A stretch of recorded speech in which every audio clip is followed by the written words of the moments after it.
As we continue our series on celebrations, festivals in the Bible, we're talking about times of celebration. And for us, VBS yesterday is a time of celebration, one of those special times of the year, and it is to focus on bringing children to a saving knowledge of Jesus. Because there's that statistic that if we don't reach a person by the age of 13, the odds of them ever accepting Jesus go way down.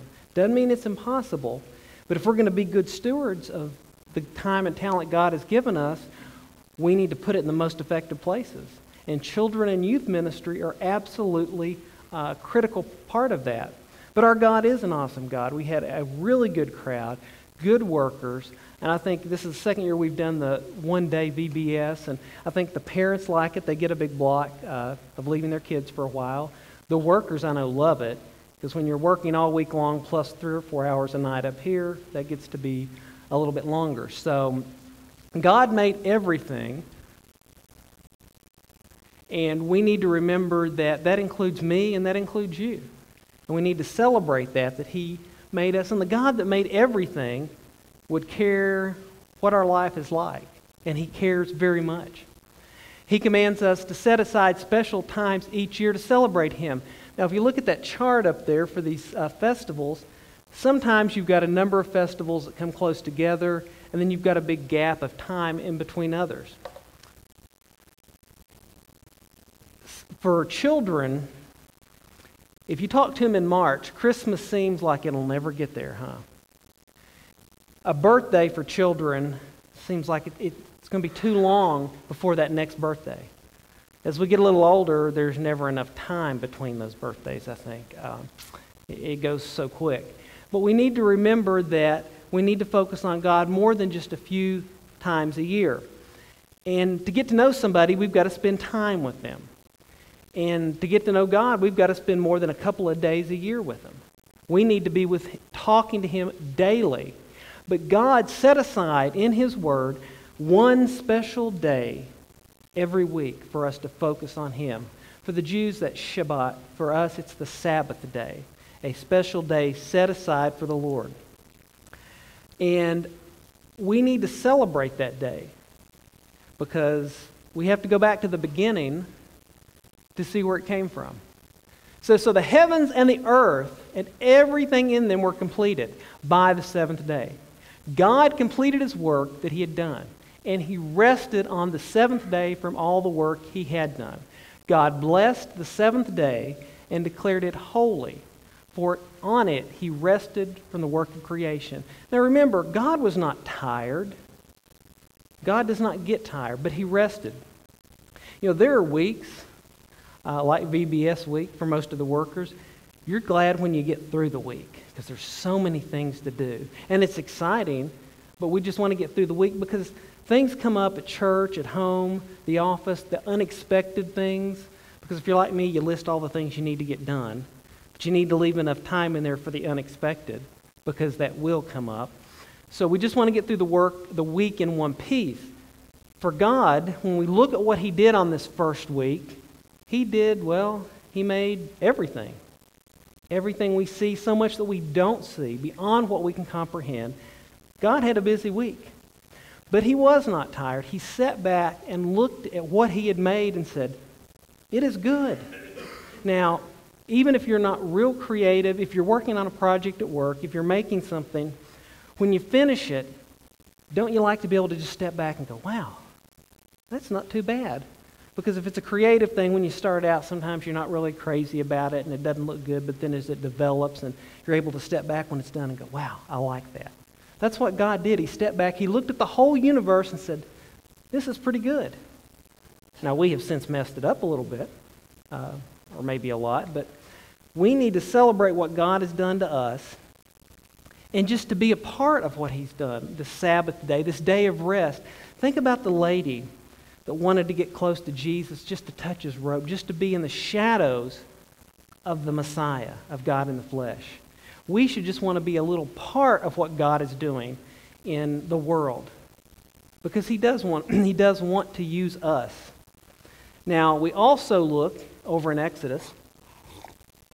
God gives us guidelines of how to live our life. How often we say, "Oh, I wish I knew what to do in this situation." Well, it's really actually pretty simple. Just read and study the Bible and ask God. Now, that's easier said than done because that takes some preparation. But here in Exodus chapter 20, it's one of those pivotal parts that a lot of people that even if they don't go to church, they know about the Ten Commandments. This is the beginning of the giving of God's rules, and God on the mountain gave these 2 tablets to Charlton Heston. Oh, no. He gave them to Moses. But God gave us His law, so we don't have to wonder how God wants us to live. We know how He wants us to live. Now, it says, remember to dedicate the Sabbath day. Now, think how that starts. Remember, this was not a new commandment. This was not something God's people were unfamiliar with. So there had to be at least a group, if not the whole nation, that was setting aside the Sabbath day. Why? It goes back to the beginning. God said, let's rest and have a day of worship. Remember to dedicate the Sabbath day. You were to labor for 6 days and do all your work. But on the 7th day, it is a Sabbath to the Lord your God. You must not do any work. You, your sons, your daughters, your male or female slaves, your livestock, your foreigners who are within your gate. For the Lord made the heavens and the earth and the seas and everything in them in 6 days. Then He rested on the 7th day. Therefore the Lord blessed the Sabbath day and declared it holy. Nobody was to do work. People, animals, nothing. Now, on the 10 Commandments, the first 4 focus on how we interact with God, that relationship.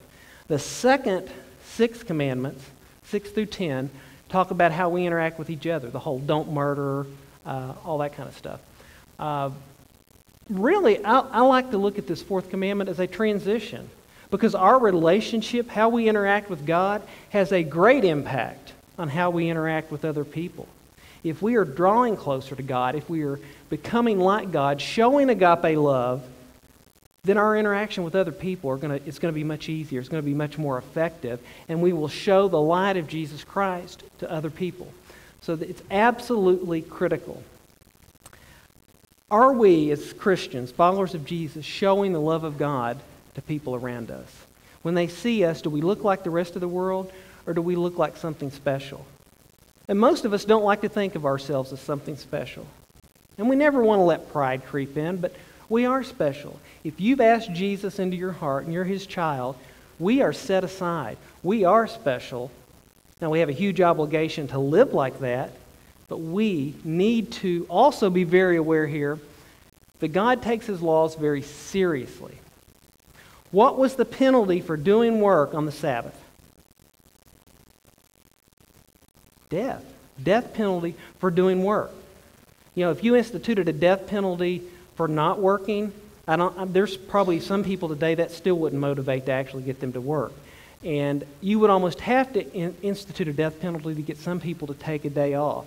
And for some people, it's difficult because you're in a job that you don't have control over when you work. So you may have to work on the Sabbath or work on a Sunday when you'd like to be in a worship service.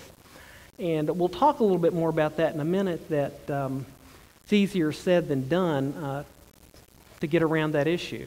Now, one of the things I want to talk a little bit about is kind of what a traditional Jewish Sabbath day would have been. So for the Jew, when does the day begin? Sunset. Well, look at Genesis. There was the evening and the morning the first day. Think about it. Before there was light, there was darkness. So the evening, the beginning, sundown on Friday night to sundown Saturday is the Sabbath day. Now, the observance for most Jews would begin in the home and then go out for some to the temple or sanctuary if that was available. But the home becomes a small version of a sanctuary. And think about the family unit, the people that live under your roof.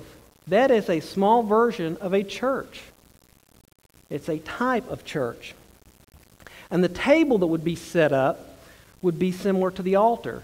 Now, for us, sometimes when we say altar, we think of, the stone altar for the animal sacrifices, or maybe a big, pulpit that's up in front of a church. But really, where you come to worship becomes that altar, and they would put out their best tablecloth on the table, the best silverware. We've got our best plastic silverware up here today. But you would set the table. You would have 2 loaves of bread. You would have the wine. And the father, there would be this Kurdish prayer. And he would begin saying, "With loving favor, thou hast given us the heritage of your holy Sabbath." So this prayer begins with just thanking God for getting to be part of what he was doing. It's a memorial to thy work of creation. And part of why we celebrate these times to God is to help us focus on God, to remember what he's done. And when we remember what God has done, we can't help but want to be part of what he's doing today, because God is still very involved in our world. It's a memorial to thy work of creation. That day is the first of the holy convocations, recalling our going out from Egypt. So the father would bless the wine, he would bless the bread, then he would have blessings on the boys. It said, "May the Lord make thee as Ephraim and Manasseh." Then for the girls, "May the Lord make thee as Sarah, Rebekah, Rachel, and Leah." What's that saying? May God make you a godly, God-fearing young man or young woman. And that is so critical for blessings upon our children. And I was talking in the youth Sunday school this morning that we often say, well, the children, the youth are the future of the church. And that's really not right. For our young people that have become Christians, they are a part of our church today. Yes, they're going to be the leaders of the church of tomorrow, but never negate even a 5 or 6 year old that's come to accept Jesus. They are a part of the church, and they can have an impact on people around them. And I find a lot of times the children, even more than the youth sometimes more than the adults, are just so on fire to invite people to come be part of the church. We need to recapture some of that youth, and I don't think that our youthfulness, and I don't think that's a coincidence. We are to come to God as what? Little children, as a child.